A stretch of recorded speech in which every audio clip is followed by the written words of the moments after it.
This is part 13 of the series Integration, and in this section we're going to continue practicing our antidifferentiation and integration skills. So here we have the integral of x times the square root of 2x minus 1. So here our inside function is going to be this 2x minus 1. So let's make that our u. So u equals 2x minus 1, differentiating du equals 2 dx. Now here we have an even greater issue than we had before. We still have this superfluous 2, so we're going to go ahead and divide that out. So du over 2 equals dx. That gives us this. But we have this issue with this x. We have an extra x sitting in here. And we have to figure out what to do with that x. Well, one of the things that we can do is we have an expression here in terms of u and in terms of x. So what would be ideal is for us to manipulate this and solve it for x, so that we can substitute that u expression in terms of x, because here we're doing u substitutions. So we want to get rid of these x terms at this point. So I'm going to go over here and solve this equation for x. So we have u plus 1 equals 2x, which gives us u plus 1 over 2 equals x. So now I have an expression that I can put in here in terms of u. So let's rewrite this whole thing down here and see what we end up having. So we have the integral of, we have a u to the 1/2, so let's write that, u to the 1/2, because here's our u, we're substituting it in there. We have our du over 2, so we'll put that out here. So du over 2 replaces our dx. And then this replaces our x. So we're going to put that right in here, which is u plus 1 over 2. Now at this point, we can pull out a 1/4, because 2 times 2 is 4. So we have 1/4 the integral of u to the 1/2 times u plus 1 du. So now we're going to do a distribution here. We're just manipulating into a pattern that will allow us to integrate. That's all we're doing here. So u to the 1/2 times u is going to be 1/4 integral u to the 3/2, this times this, plus u to the 1/2 du. Now we have something that we can take the antiderivative of. So let's give ourselves a little room here, and let's go ahead and integrate. So we have 1/4 times, add 1 to the exponent, u to the 5/2 over 5/2, and eventually you'll get comfortable enough with this where I generally just rewrite as 2/5. I skip a step, but I'm not skipping the step just to make sure that you're following what we're doing here.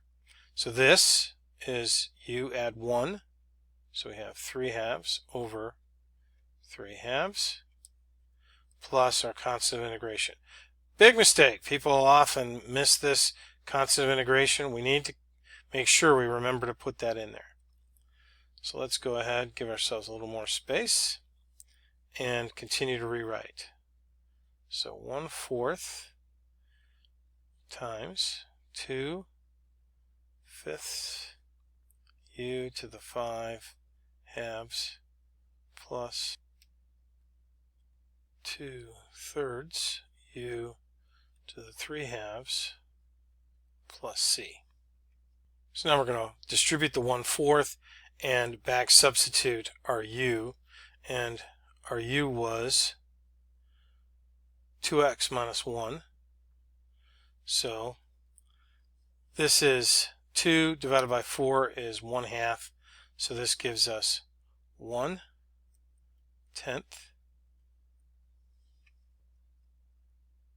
2x minus 1 to the 5/2 plus 2 divided by 4 again is 1/2. So this is 1/6 2x minus 1 to the 3/2 plus c. Let's keep going in the next problem and see what's in store for us. Here we have another trigonometric function, and I can just feel you tightening up as you look at this and wondering how to go about this problem. There are a couple of keys that you want to focus in on. This 2 up here is a little red flag. We want to focus on this thing first. So the first thing I want to do is rewrite this to make sure I have a clear picture of what this is telling me. So I'm going to go ahead and rewrite this integral, and it's going to be the integral of sine 3x squared times cosine of 3x dx. Now hopefully this will straighten things out. You can see that this is kind of the derivative of this, but not really, because we have a chain rule situation going on here. We have an outer function, an inner function, and an inner function. So we're going to have to see how this whole thing plays out. So to begin with, our u term is going to be this inner function here. So let's see how that works when we set that as a u. So we have u equals sine 3x. That means our du is going to be cosine 3x times 3 dx. And so that gave it close pattern match. We have the cos 3x and the dx, but we have a superfluous 3. We know what to do with that. We're going to divide both sides by that 3. So we have du over 3 equals cos 3x dx. So that gives us this match, and we have our pattern here with the u. So let's replace our integral. So we have the integral of u squared du over 3. So this gives us 1/3 the integral of u squared du. And now we're back down to familiar territory. This should be fairly straightforward. So we have 1/3 times u to the 3rd over 3 plus c. Now we can distribute the 1/3 and back substitute our u, which is sine 3x, in here. So this equals 1/3 times 1/3 is 1/9, and we have sine 3x to the 3rd plus c, which we can rewrite if we wish, 1/9 sine cubed 3x plus c. We're going to move on to the next section, which formalizes something that we've been doing quite often with these composites raised to a power. That happens so often that it actually has a name, and so we're going to look at this process in greater detail and use it as we move forward.